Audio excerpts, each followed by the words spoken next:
G'day and welcome to Ranger Touring. Back for another episode here at the Victorian High Country. For this one we're going out towards Rubicon and staying at Snobs Creek tonight. I'm currently heading down Snobs Creek Road and I'm going to be staying at the Snobs Creek campground tonight. From there I'll be checking out the waterfalls around there and we're going to be checking out some of the huts in the high country. Once again, it's Friday and it's raining. But it's meant to be clearing up tomorrow, so hopefully a bit more picturesque than it's been the last couple of weekends away. So the waterfall's just off the main track. This is the main road running up here, Snobs Creek Road. And literally, as you can see, the waterfall is just down behind. So the main part's 100 metres back down the road, but this is one of the viewing platforms, so I'm just going to go pop down and have a look. A lot of the tracks have just opened up here because it's just cleared up enough.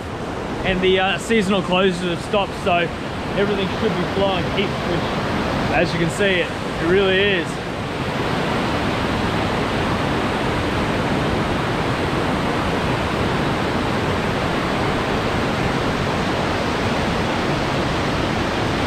Tell you what, it is October now, nearly November, and it is so cold. It's just about 10 degrees at the moment. You can feel it's dropping. Gonna probably whack the thermals on tonight. Oh wow.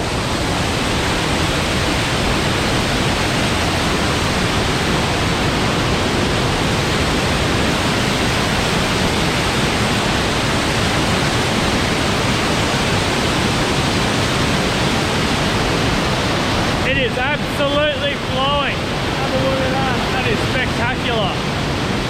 It's awesome.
So it's at 9 o'clock this morning. I've just started the drive out of the Snobs Creek campground. There was one other group that came in late last night, but other than that, it was just myself and the majority of it. The spot there is only suited for a few vehicles. You probably couldn't fit more than maybe 2 groups of 3 or 4 in there. Anyway, this morning I'm going to be jumping back on Snobs Creek Road and following that down till pretty much the end of it. And then from there, I'm going to be heading over to 15 Mile Hut to go check that out prior to going over to KEPPEL Falls, and then Stevenson's Falls. So a fair bit on today and a few spots to actually check.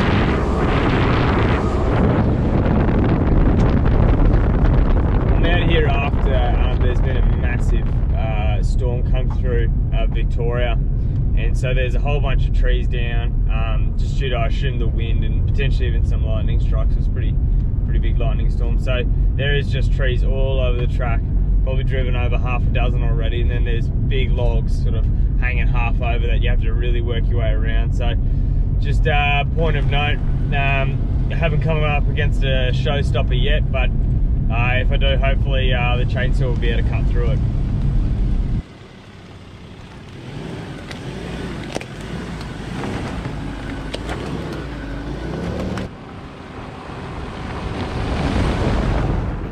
Well, I was talking about that showstopper, and this is pretty close to that. That's a big ass tree. Look at my hand compared to it. Anyway, we'll get the chainsaw out and we'll give this a crack. I can't sneak under it. On the very left hand side, it's my head height. That's the side of the track there. So the car will hit it, but I'm going to try and take out 2 chunks of it. And then, I don't know, I'll winch it away maybe. We'll see how this goes. Size of the blade, it's pretty much good. So give it a crack.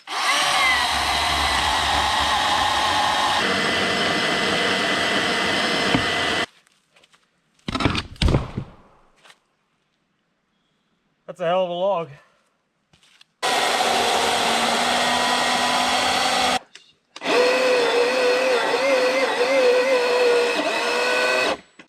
Alright, I got a bit of a problem.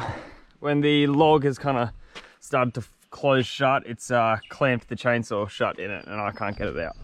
So what I'm going to do is I'm going to get the winch out, and I'm going to try and pull it a little bit.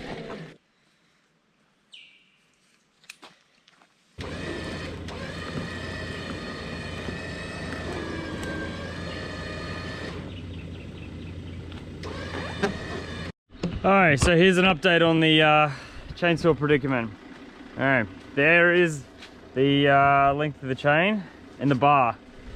The actual chainsaw itself is over there, and I've now hooked up a snaps block to this tree to pull it sideways. So the log's been dragged by the winch the whole way across, and it didn't really release the bar at all. So what I'm hoping is by pulling this, that will snap, this will drop down, and it'll release the tension on it. We'll see what happens though. Let's give this a crack.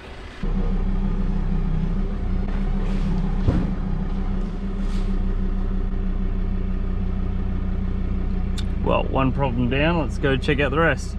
The bar has come out. Doesn't look really bent, so that's a positive. Did take off a fair bit of paint on the bar, but you know, that's neither here nor there.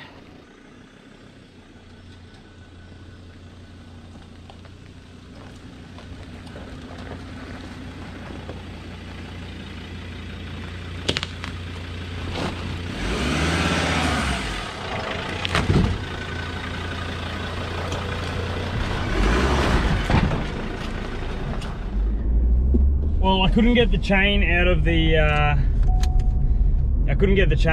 log. That's not a fault of the chainsaw. It's just when the log sort of starts to give, just before it's about to break off, it'll squeeze together, and I just couldn't get the bar out. That technically is a fault of the user. That's not a fault of the chainsaw itself, which is a bit annoying.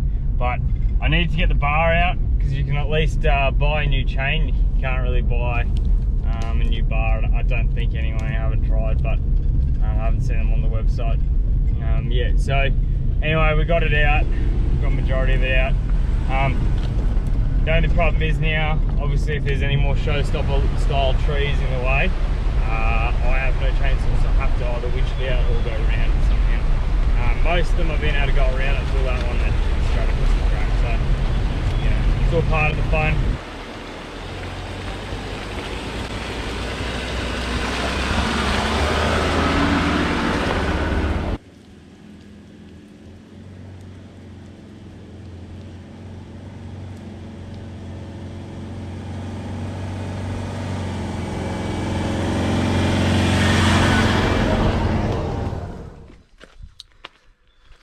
Well, this has seriously caused a hiccup in the plan.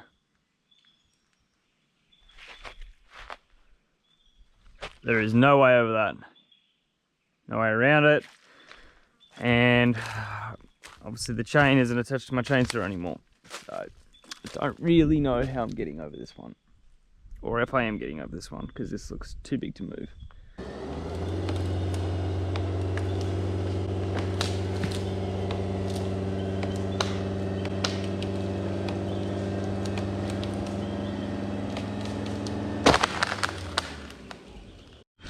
Just moved the last big sticks out of the way. As you can see, that was a lot of clearing. All of that was done with the winch. I'm pretty bummed about the chainsaw. Again, it wasn't the fault of that, it was again my fault of the user. That would have made that job a lot simpler. Just a few cuts here and there, drag the logs out of the way and it would have been done. But anyway, that's why also winches are good little asset to have here in the high country. Had to readjust some angles and get creative, but we've moved everything out of the way and I should be able to squeeze through there just under that branch.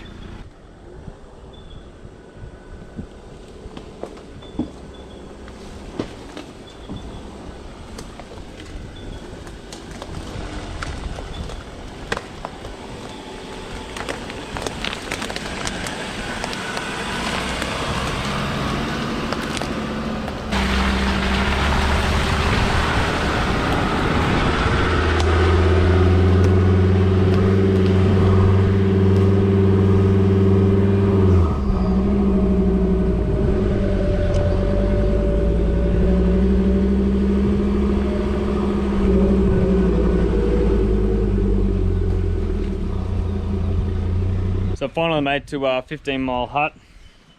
Come down here, there's a nice little creek line off to the side. And then the hut itself. Just tucked away in a little narrow track.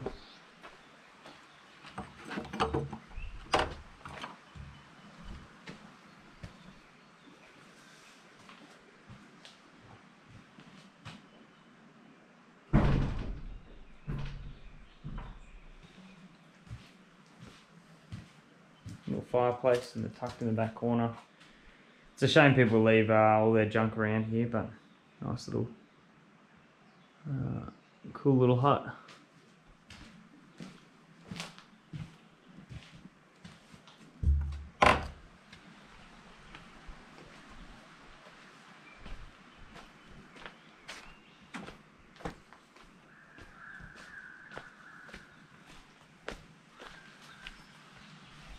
Little chimney at the back, and that's about it for 15 Mile Hut.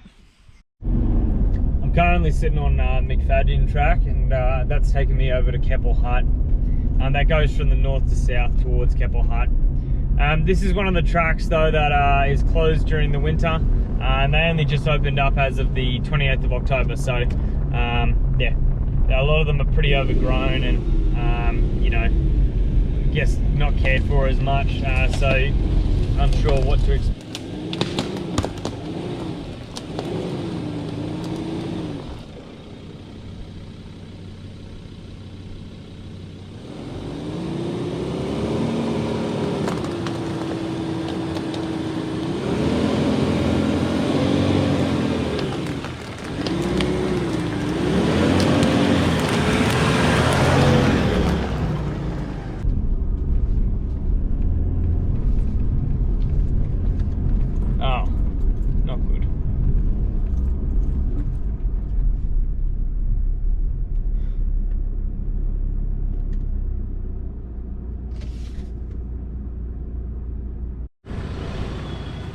Oh, once again, this trip seems plagued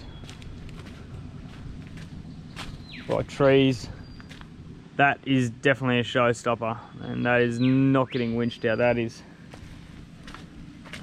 a monster tree. Goes all the way down there for about 20 meters and then up there for another 20. So that's the trip for this track. We're gonna have to go around now to get to KEPPEL Hut, which is again another detour, but look, it's all part of it.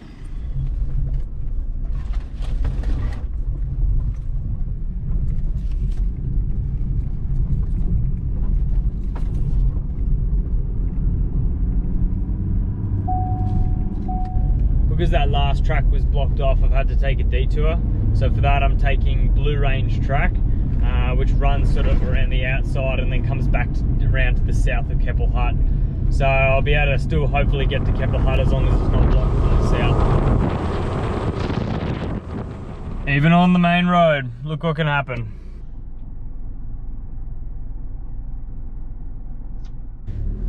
I'm on TWEED SPUR track at the moment, and that's taking me on my really long detour all the way around.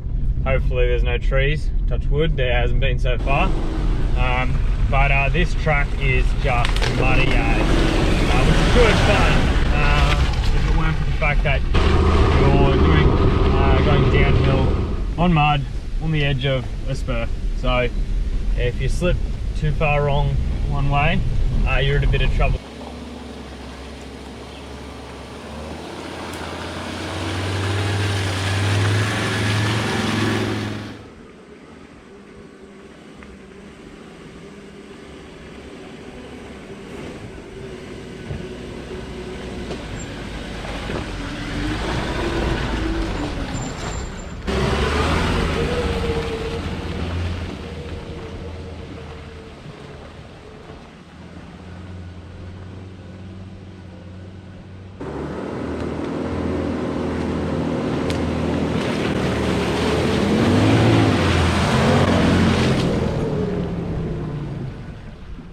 Not a bad little detour in the end. I'm not too devastated that it took me out of the way. It's blown out the schedule a little bit, but we'll still get both of the waterfalls and KEPPEL Hut in before I leave today. So thank God there's daylight savings.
Now that I couldn't take the track by KEPPEL Hut or KEPPEL Falls, I've taken a big detour around to Marysville Road. I'm going through the town of Marysville now, and then from there I'm going to go over to Stevenson Falls. So we're going to finish on a high, but I'll tell you what, it's been a bit of an emotional journey, this one. Everything that could go wrong pretty much did go wrong, so that's all right.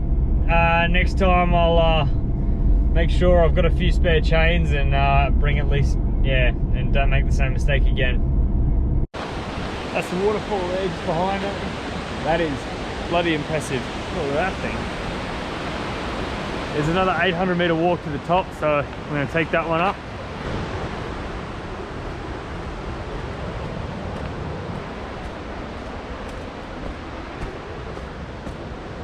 So there's a whole bunch of viewing platforms down the bottom, and they're all just a concrete walk to.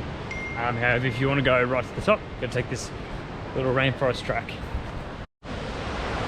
Again, it dies down. I'll put the drone up, but there's the waterfall down there. You can see the car park far in the distance.